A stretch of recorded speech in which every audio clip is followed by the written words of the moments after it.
नमस्कार दोस्तों, आज की वीडियो में आपका स्वागत है। काफी लोगों को डाउट होता है कि हमारे पास कुछ क्वेश्चंस होते हैं जो आपके पास मोस्टली आस्क किए जाते हैं, क्वेश्चन जो आपको पता होने चाहिए आपके पास कैसे क्वेश्चन होने चाहिए और इनको आप कैसे सॉल्व कर सकते हैं। तो डेटा साइंस के कुछ क्वेश्चन हैं जो मोस्टली आस्क किए जाते हैं। सबसे पहला, what is the data science, और सिंपल वर्ड्स में कहें तो डेटा साइंस क्या होता है। आपको इसमें इंटरव्यूअर को क्या एक्सप्लेन करना है, तो आपको इसमें एक्सप्लेन करना है कि डेटा साइंस आपके पास आप एक्सप्लेन करना है to a non technical person. आप चीज को एक्सप्लेन करना चाहते हो, जो सामने बैठा है आप ये समझ के चलिए वो नॉन टेक्निकल। तो आपको क्या है, डेटा साइंस क्या है? Data science is about using data to answer business question. About using data, data science में हम क्या करते हैं, डेटा को यूज करते हैं किसके लिए? आंसर करने के लिए बिजनेस के क्वेश्चंस को, जो आपके पास क्वेश्चन बनते हैं उनके बेसिस पर और मेक डिसीजन में हेल्प करना। अगर मैं इसमें बात करूं तो इसमें स्टेप क्या होते हैं? पहले कलेक्ट डेटा, कलेक्ट करना डेटा। कलेक्शन के बाद आपको क्लीन करना है डेटा। आपके पास काफी टेक्निक्स होती हैं, जैसे कि नल वैल्यू को रिमूव करना या फिर आपको मीन वैल्यू लेना, तो इन सारों को हम यूज करते हैं। फिर एनालाइज करना पैटर्न को, उसके बाद बिल्ड करना मॉडल्स, और फिर जनरेट द रिजल्ट और जनरेट द साइट, जनरेट करना। तो ये आपके पास स्टेप होते हैं अगर डेटा साइंस की बात। तो एनालाइज करना, रियल वर्ल्ड एग्जांपल के अमेजोन का एनालाइजर यूज ब्राउजिंग और परचेजिंग हिस्ट्री। अगर अमेजोन पे हम चाहते हैं तो हमारे पास क्या होता है, रिकमेंडेशन, प्रोडक्ट रिकमेंड करना। जैसे आप मूवी देखते हैं या कोई प्रोडक्ट खरीदा तो उसके बेसिस पर वो रिकमेंड दे। प्रिडिक्ट करता है डिमांड क्या है? ऑप्टिमाइज दी डिलीवरी रूट और रिजल्ट, मोर सेल और फास्टर डिलीवरी। तो आपके पास इस तरह आप इसको यूज करते हैं। तो अमेजोन का एक एग्जांपल दिया है जिसमें यूजर की ब्राउजिंग और परचेज हिस्ट्री के बेसिस पर रिकमेंड करना, प्रिडिक्ट करना डिमांड को, ऑप्टिमाइज करना डिलीवरी रूट को, ताकि जो प्रोडक्ट आपने परचेज किया वो आप तक जल्दी से जल्दी पहुंचे। और हमारा रिजल्ट क्या होना चाहिए? मोर सेल एंड फास्टर डिलीवरी। अब दूसरा सबसे जो इंपॉर्टेंट क्वेश्चन होता है ओवरफिटिंग, और हम इसको फिक्स कैसे कर सकते हैं। अगर मैं ओवरफिटिंग की बात करूं, आपको इसके साथ एक एग्जांपल जरूर याद रखना है ताकि आप उसके क्वेश्चन को आंसर कर सकें। ओवरफिटिंग क्या होता है? जब हम मॉडल को लर्न करता है, जब हम मॉडल को ट्रेन करते हैं तो नॉइस इंस्टेंट ऑफ पैटर्न, तो नॉइस इंस्टेंट ऑफ पैटर्न, वो नॉइस लर्न करता है। मतलब आपके पास रिजल्ट ओवरफिटिंग देता है, मतलब रिजल्ट ज्यादा देता है। परफॉर्मेंस ग्रेड, जब आप उसे ट्रेन करते हैं तो उसकी परफॉर्मेंस उस टाइम पर अच्छी होती है। जब आप उसे टेस्ट करते हो, टेस्टिंग का मतलब है, ट्रेनिंग का मतलब है आपको डेटा दिया, उस पर आपने उसको ट्रेन किया। अगर उसको नए डेटा पे जब आप करते हैं, नए डेटा पे आप जाते हैं तो आप उसे टेस्ट करते हैं, न्यू डेटा प्रोवाइड करता है। वहां पर जो वो रिजल्ट बुरा देता है, पैट देता है, प्रेडिक्शन रॉन्ग देता है, तो उसको हम क्या कहते हैं? Under overfitting. ट्रेनिंग पे अच्छा था मगर टेस्टिंग पे रिजल्ट उसने खराब दिया, तो इसको हम क्या कहते हैं? ओवरफिटिंग। हम real example, predicting house price एक रियल एग्जांपल है। तो मॉडल मेमोराइज करता है specific house instead of understanding the trend. वो स्पेसिफिक हाउस के ऊपर मेमोराइज करता है मॉडल, ना कि वो ट्रेंड समझने की कोशिश करता है। अगर इसको हमने फिक्स करना है तो हमारे पास मेथड होते हैं। क्रॉस वैलिडेशन, हम डेटा को ट्रेन में, टेस्ट में और वैलिडेशन, टेस्ट वैलिडेशन में हम इसको डिवाइड करते हैं। तो एन फोल्ड या के फोल्ड टेस्टिंग वैलिडेशन, के वैलिडेशन टेस्टिंग यूज करते हैं। तो आपके पास ये यूज किया। रेगुलराइजेशन, चाहे वो L1 हो L2 हम यूज करते हैं। सिंप्लीफाई करना, मॉडल को सिंप्लीफाई करना। मोर ट्रेन करना, डेटा को और लेना ताकि आप मॉडल को अच्छी तरह ट्रेन कर सकें। अर्ली स्टॉपिंग का मतलब होता है कि आप मॉडल, जब आपके मॉडल की परफॉर्मेंस डिक्रीज होने लगी तो ये आपके पास मॉडल को, आपके मॉडल की जो ट्रेनिंग है, आपने मान लीजिए 50 इटरेशन तक आप उसे रन कर रहे हैं, वो पहले ही स्टॉप कर देगा जब आपकी मॉडल की परफॉर्मेंस डिक्रीज होने लग जाएंगी, तो उसको हम अर्ली स्टॉपिंग कहते हैं।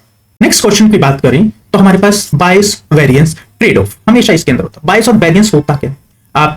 आपको इंटरव्यू क्या पूछना चाहता है? आपको इसमें वो पूछना चाहता है कि बायस और वेरिएंस में क्या डिफरेंस है, व्हाट इज द बायस और what is the trade off, क्या है इनके बीच में। तो अब हम बात करें हाई बायस और हाई वेरिएंस। जो हाई बायस होगा वो हम फाइंड करना चाहते हैं एक बैलेंस। अगर हाई बायस होगा, अगर बायस क्या होगा, हाई होगा, तो वो अंडर फिटिंग होगा। यानी अंडर फिटिंग मतलब मॉडल टू सिंपल है और वो अंडर फिटिंग मतलब ट्रेनिंग में बुरा रिजल्ट दे रहा है, टेस्टिंग में वो अच्छा रिजल्ट दे रहा है। ओवर फिटिंग का मतलब है ट्रेनिंग में वो अच्छा दे रहा है, टेस्टिंग में वो बुरा रिजल्ट दे रहा है। मान लीजिए ट्रेनिंग में उसकी 90% एक्यूरेसी आ गई, टेस्टिंग में उसकी 70% या 60% एक्यूरेसी आ गई, तो वो क्या होगी? Over fitting. और हाई वेरिएंस में क्या होगा? मॉडल टू कॉम्प्लेक्स होगा, ओवर फिटिंग को लीड करेगा। तो हमारा गोल क्या है कि एरर मिनिमम। तो हम क्या करते हैं? Real example, linear regression on complex data, तो हाई बायस होगा। और deep random forest with no tuning, high variance होगा। तो लीनियर रिग्रेशन में क्या कहते हैं? विद कॉम्प्लेक्स डेटा क्या होता है? वहां पे हाई बायस होता है। और रैंडम फॉरेस्ट में, डीप रैंडम फॉरेस्ट में हम क्या यूज करते हैं? With no tuning, high variance होता है। तो हम ट्यून करते हैं हाइपर पैरामीटर्स को। जो हाइपर पैरामीटर्स यूज किए जाते हैं, चाहे वो इटरेशन हो गई, चाहे वो आपके पास अर्ली स्टॉपिंग हो गया या फिर आपके पास ड्रॉप आउट लेयर हो गई, डिपेंड करता है मॉडल पे, उनके बेसिस पर हम इनको हाइपर पैरामीटर को ट्यून करते हैं ताकि हम इनको मैनेज कर सके। अगर आप न्यूरल नेटवर्क में होते हैं, न्यूरल नेटवर्क बेस्ड मॉडल पे करते हैं, तो हमारे पास क्या होता है, लर्निंग रेट हाइपर पैरामीटर में पहला। दूसरा जो हमारे पास होता है, ये क्या करता है, कंट्रोल हाउ मच वेट कितने नंबर से अपडेट होगा ड्यूरिंग द ट्रेनिंग, वेट को कितने नंबर से अपडेट करना। जैसे हम क्या लेते हैं 0.01 लेते हैं, ताकि इसको कई बार हम क्या लेते हैं 0.01 ही लेते हैं। बैच साइज क्या है, बैच साइज हम बेसिकली 8, 16 और 32 का हम बैच साइज लेते हैं। ये प्रोसेसिंग की स्पीड को भी बढ़ाता है और मेमोरी भी कम कंज्यूम करने में। इपोक्स हो गया। नंबर 4 पे हमारे पास क्या हो गया, ऑप्टिमाइजर हो गए। अगर मैं इन ऑप्टिमाइजर में बात करूं, जैसे एडम हो गया, SGD हो गया, तो ये आपके पास सारे के सारे ऑप्टिमाइजर्स होते हैं। अगर मैं 5th नंबर की बात करूं, हमारे पास 5th में क्या होता है, ड्रॉप आउट रेट, तो ये आपके पास यूज होते। इसके अलावा हमारे पास क्या होता है, 6 नंबर पे होता है हमारे पास एक्टिवेशन फंक्शंस। तो हम इसमें जैसे कि आपके पास कौन कौन से होते हैं, रेलू, तो आपके पास ये एक्टिवेशन फंक्शंस होते हैं। इसके बाद हमारे पास वेट 7 नंबर पे हमारे पास होता है वेट इनिशियलाइजेशन। वेट इनिशियलाइजेशन जैसे आपके पास एक्सीवर हो गया, आप इनिशियलाइज करना स्ट्रेटेजी यूज करते हैं कि हम वेट को कैसे इनिशियलाइज करेंगे, तो ये आपके पास होता है। इसके अलावा अगर आप बात करें ट्री बेस्ड मॉडल, जैसे कि रैंडम फॉरेस्ट होता है या एक्सी बूस्ट होता है, तो उसके अंदर हम क्या यूज करते हैं। अगर मैं ट्री बेस्ड की बात करूं, ट्री बेस्ड मॉडल की बात करूं, तो हमारे पास नंबर ऑफ ट्रीज के, जैसे कि आपके पास रैंडम फॉरेस्ट वगैरह होते हैं, नंबर ऑफ ट्रीज पहले नंबर पे। दूसरे नंबर पे है मैक्सिमम डेप्थ कितनी है, मैक्सिमम डेप्थ आपके पास है। मिनिमम सिंपल स्प्लिट कितने हैं, मिनिमम सिंपल स्प्लिट कितने हैं, लर्निंग रेट, और नंबर 5 पे हमारे पास सब सैंपल्स कितने। इनके बेसिस पर हम इनको हाइपर पैरामीटर ट्यून्स करते हैं। आप इसके बाद अगर हम बेस्ट हाइपर ट्यूनिंग के लिए हम यूज करें, finding the best combination of hyper tuning में इंप्रूव करना मॉडल्स की परफॉर्मेंस, तो बेसिक इनका वर्क होता है ग्रिड सर्च। इसके अलावा मोस्ट कॉमन जो मेथड्स यूज किए जाते हैं, मेथड्स जो हमारे पास यूज किए जाते हैं, पहला होता है ग्रिड सर्च। इसमें क्या करते हैं, all combination of pre defined sets, जो है सारे के सारे जो कॉम्बिनेशन है उनको हम इसमें मैनेज करते हैं। दूसरा जो हमारे पास होता है वो हमारे पास रैंडम सर्च, हम इसको यूज करते हैं, रैंडम सैंपल कॉम्बिनेशन हम इसमें यूज करते हैं। तीसरे नंबर पे हम यूज करते हैं बेसियन ऑप्टिमाइजेशन। बेसियन ऑप्टिमाइजेशन ये एक प्रोबेबिलिटी का मॉडल होता है, फाइंड करना ऑप्टिमल सेटिंग्स के लिए। हम इसके अलावा ऑटोमेशन टूल्स भी यूज करते हैं, टूल्स भी हम इसके अंदर यूज करते हैं, जैसे कि हाइपर ऑप्ट या फिर आप ऑप्ट्यूना, हाइपर रेट्यून, तो हम इनको यूज करते हैं। तो मेथड से ये पैरामीटर्स हो गए, ये आपके पास न्यूरल नेटवर्क्स के लिए सबसे पहला लर्निंग रेट, बैच साइज कितना यूज करोगे, इपोक्स कितना यूज करते हैं, ये तो हम यूज करते ही है, बेसिक है हमारे पास। इपोक्स को कम या ज्यादा करोगे तो उसके बेसिस पर आपके पास बैच साइज डिपेंड करता है कि आपकी प्रोसेसिंग स्पीड को बढ़ाता है, और मेमोरी ऑप्टिमाइजेशन कम करने के लिए मतलब मैकनिक यूज किया जाता है। ऑप्टिमाइजेशन चाहे वो एडम हो चाहे एसजीडी हो, तो इसको यूज करते हैं। ड्रॉप आउट रेट जो यूज करते हैं, एक्टिवेशन फंक्शंस भी हेल्प करते हैं, और वेट इनिशियलाइजेशन, तो ये सारे के सारे। अगर हम ट्री बेस में जाते हैं तो नंबर ऑफ ट्री कितनी यूज कर रहे हैं, मैक्सिमम डेप्थ कितनी है, मिनिमम सिंपल स्प्लिट कितने हैं, लर्निंग रेट क्या है, सब सैंपल्स क्या है, तो ये आपके पास 3 क्वेश्चन। नेक्स्ट पे चलते हैं हम। अब नेक्स्ट क्वेश्चन है logistic versus linear regression. Logistic regression में यूज क्या करते हैं और लीनियर रिग्रेशन में हम क्या यूज करते हैं। अगर मैं बात करूं तो आप ये बेसिकली इंटरव्यूअर आपसे पूछना चाहता है कि आपके पास लॉजिस्टिक रिग्रेशन क्या है और लीनियर रिग्रेशन क्या, दोनों में डिफरेंस क्या है।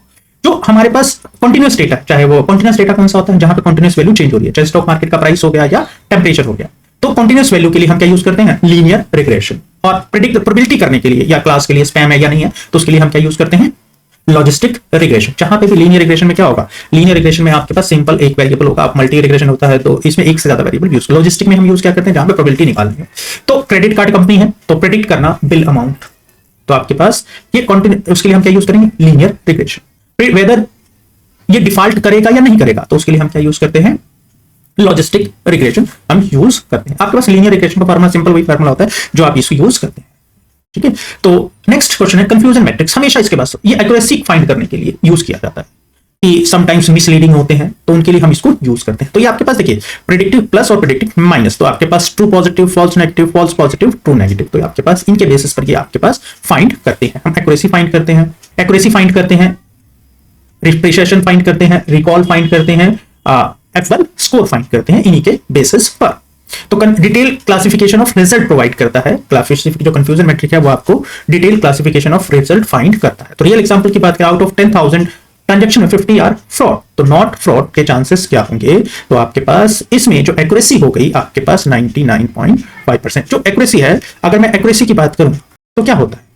True positive plus true negative upon में true positive plus true negative plus false positive plus false negative, ये एक्यूरेसी का आपके पास फॉर्मूला होता है। इसी तरह प्रिसिशन का होता है, रिकॉल का होता है, तो ये आपके पास हम यूज करते हैं। F1 का स्कोर होता है, F1 स्कोर क्या होता है? F1 होता है आपके पास 2 into precision multiply by recall plus precision plus recall, ये 2 यहां पर मल्टीप्लाई होता है, तो आप इस तरह निकाल सकते हैं। तो ये आपके पास एक तरह का एक तरह का आपके पास ये फंडामेंटल टूल होता है जो मशीन लर्निंग में और स्टैटिस्टिक्स में यूज किया जाता है, evaluation of performance of A classification model. तो आपके पास अगर क्लासिफिकेशन मॉडल है तो उसकी परफॉर्मेंस को इवैल्यूएट करने के लिए हम इसको यूज करते हैं। एक्यूरेसी के लिए हो गया। अगला फॉर्मूला जो है वो हमारे पास जो ट्रू पॉजिटिव होता है, ये ट्रू पॉजिटिव का मतलब है कि आपने जो प्रेडिक्ट किया था वो पॉजिटिव है। मान लीजिए आप टॉस कर रहे हैं तो आपने कहा कॉइन में हेड आएगा, तो हेड आ गया, तो वो ट्रू पॉजिटिव आ गया। ठीक है जी। आपने कहा कि टेल आया, ठीक है, और टेल ही आ गया नेगेटिव पार्ट्स में, तो वो आपके पास ट्रू नेगेटिव हो गया। करेक्टली प्रेडिक्ट नेगेटिव क्लास, तो आपके पास नेगेटिव हो गया। आपने कहा false positive, incorrect predicting positive when it actually negative, ये टाइप 1 एरर से हम कहते हैं। टाइप 2 अगर फॉल्स नेगेटिव होता है तो आप इस तरह इसको false positive, true positive, false negative हम इसे यूज। मॉडल जो होता है incorrectly predict negative when it is actually is positive. तो जो फॉल्स नेगेटिव होता है, मॉडल ने तो प्रेडिक्ट किया क्या था? नेगेटिव में, इनकरेक्टली उसे नेगेटिव, बट ये जो एक्चुअल रिजल्ट था, आपने टॉस किया, आपने कहा हेड आया, रिजल्ट टेल आया। रिजल्ट क्या है? टेल आया, मगर जो हमारे मॉडल ने प्रेडिक्ट किया वो क्या? हेड आया, तो ये क्या हो गया आपके पास? False negative. पॉजिटिव, आपने प्रेडिक्ट किया कि टेल आना था मगर हेड आया, तो ये आपके पास नेगेटिव। इसी तरह अब हम बात करें तो प्रिसिशन की बात करें, तो प्रिसिशन में हमारे पास क्या होता है? TP over true positive over F positive. और रिकॉल में क्या होता है हमारे पास? ऊपर ट्रू पॉजिटिव ही आएगा, नीचे क्या आ जाएगा आपके पास?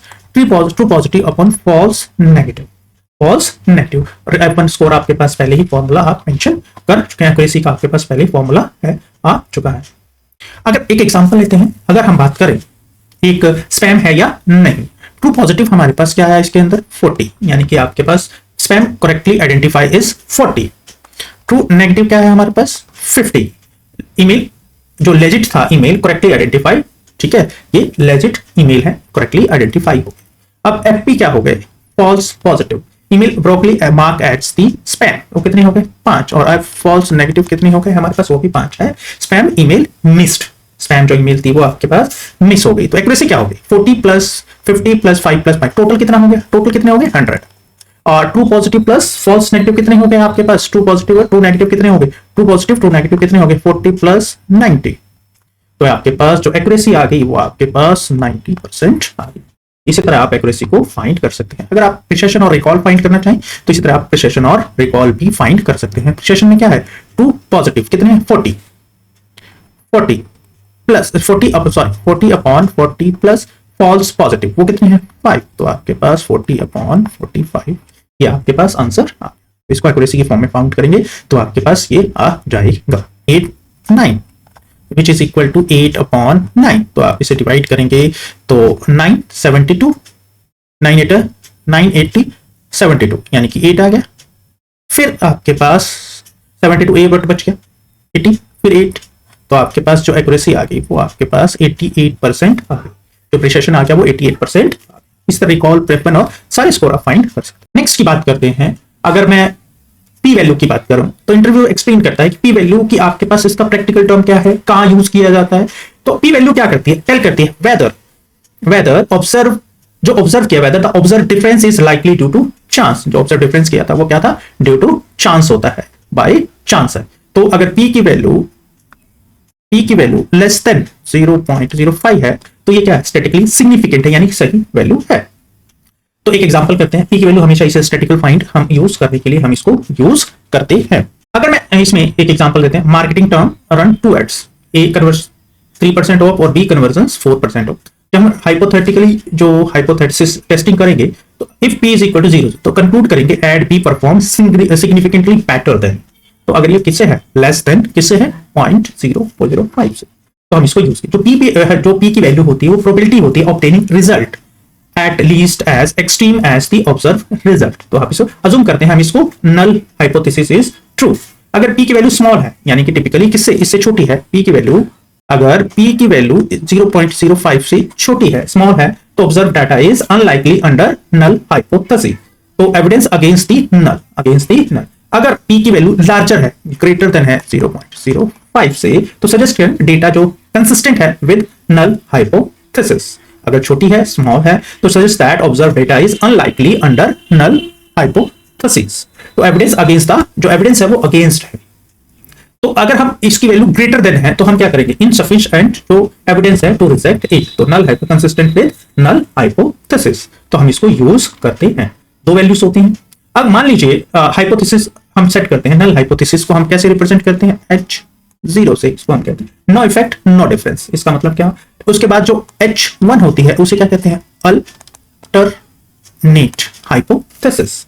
देयर इज एन इफेक्ट और डिफरेंस, इसमें क्या आएगा, no effect difference, no effect no difference. तो अल्टरनेट हाइपोथेसिस यूज करते हैं। रन करते हैं हम इसको स्टैटिकल टेस्ट। इसको हम कैसे करते हैं, चाहे वो टी टेस्ट हो गया, चाहे चाई स्क्वायर टेस्ट हो गया, चाहे अनोवा हो गया। कैलकुलेट करते हैं P value based on the test statics और डिस्ट्रीब्यूशन, और डिसीजन हम उसके बेसिस पर यूज करते हैं। अगर हम पी की value less than equal to 0.5 से है तो हम इसे क्या करते हैं, ऑफ्टन जो हम सिग्निफिकेंस लेवल जो होते हैं ऑफ्टन 0.05 ही होते हैं, रिजेक्ट कर देते हैं हम नल हाइपोथेसिस। अगर वैल्यू ग्रेटर देन है, ठीक है जी, 0.05 से, तो हम क्या करते हैं, फेल हो जाते हैं, हम fail to reject null hypothesis. हम नल हाइपोथेसिस को फेल हो जाते हैं रिजेक्ट करने में। सपोज हमारे पास एक टेस्ट किया, new drugs lower blood pressure. हम टेस्ट करते हैं whether new drugs lower blood pressure compare to the placebo. तो null hypothesis, drugs has no effect. Null hypothesis क्या कहती है, ड्रग हैज नो इफेक्ट। हमने टेस्ट किया हमने, रिजल्ट क्या आया, 0.03। पी की वैल्यू क्या है, 0.03। अब पी किससे है, लेस देन 0.05 है, तो हम क्या करेंगे, you reject the null hypothesis evidence that drugs work. तो हमने क्या किया, इसको रिजेक्ट कर दिया और हमने मान लिया कि हमारे जो ड्रग्स है वो वर्क कर रही है। तो नोट करते हैं जो मिसलीडिंग कंसेप्ट मोस्ट कॉमनली इसके अंदर यूज किए जाते हैं, not the probability that H0 is true, not probability making mistake. तो हम इसको यूज करते हैं, इस तरह हम इसको यूज करते हैं। How to handle, next question है हमारे पास, how to handle imbalance data set. तो नॉर्मल केसेस, अगर हम डेटा सेट है नॉर्मल केसेस और 1% है फ्रॉड है, इसमें यहाँ पे इम्बैलेंस डेटा है कि 99% नॉर्मल केसेस 1% लॉ की फ्रॉड है, तो इसमें आपको यूज कैसे करें। तो हम इसमें या तो ओवर सैंपलिंग कर सकते हैं, जैसे स्मूथ मेथड्स यूज करते हैं, या फिर अंडर सैंपलिंग करते हैं, क्लास वेट्स को करते हैं, और use precision recall instant of accuracy, इसको फाइंड करने के लिए हम यूज करते हैं। तो ये ओवर सैंपलिंग ज्यादा मेथड या अंडर सैंपलिंग हम इसे यूज करते हैं। तो एनोमली डिटेक्शन के लिए बैंकिंग फ्रॉड सिस्टम में हम इसको focus only on accuracy only. अगर इस तरह हम एक्यूरेसी पर ना बेस्ड होकर अदर पैरामीटर्स के भी हम यूज करते हैं, चाहे प्रिसिशन हो, रिकॉल हो, तो इस केसेस में जहां पे डेटा इंबैलेंस होता है, तो fraud cases if we focus on accuracy only, fraud cases disappear हो जाए। Instant we optimize recall so fraud is catch, ताकि हम फ्रॉड को कैच कर सके। Explain survivorship bias, real life example आपसे इसमें पूछना चाहता है। तो सर्वाइवरशिप बायस क्या होता है, occurs when we analyze only winner. तो सर्वाइवरशिप जो होती है इसमें हम सिर्फ और सिर्फ विनर के ऊपर फोकस करते हैं।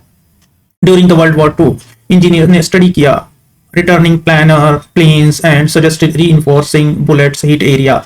स्टैटिक सेट करते थे प्लेन, जो प्लेन से that return survivor because those part they not matter. तो reinforce area without bullet holes. तो ये यहाँ पर जो इस तरह के एग्जांपल है उसमें सिर्फ हम विनर के ऊपर बताते हैं, आपके पास इसका कोई मैटर नहीं है। तो इसमें सर्वाइवर में सिर्फ और सिर्फ हम रिजल्ट पे फोकस करते हैं, यानी कि हम अपने कंक्लूजन पे फॉलो करते हैं, यानी कि हम विनर पे फॉलो करते हैं, फेलियर्स के बारे में नहीं करते। ये तो एक एग्जांपल था वर्ल्ड वॉर II के अंदर, जहां पर हम बुलेट होल्स स्टडी करते हैं। इंजीनियर स्टडी किया क्या, बुलेट होल्स और returning plane to reinforce those area. तो बट स्टैटिकल ने पॉइंट आउट किया the plane do not return where hit in other area. अगर हम री-इन्फोर्समेंट शूट करते हैं तो वो कहां चले जाते हैं, should go where no damage were seen. तो ये survivorship bias in action high.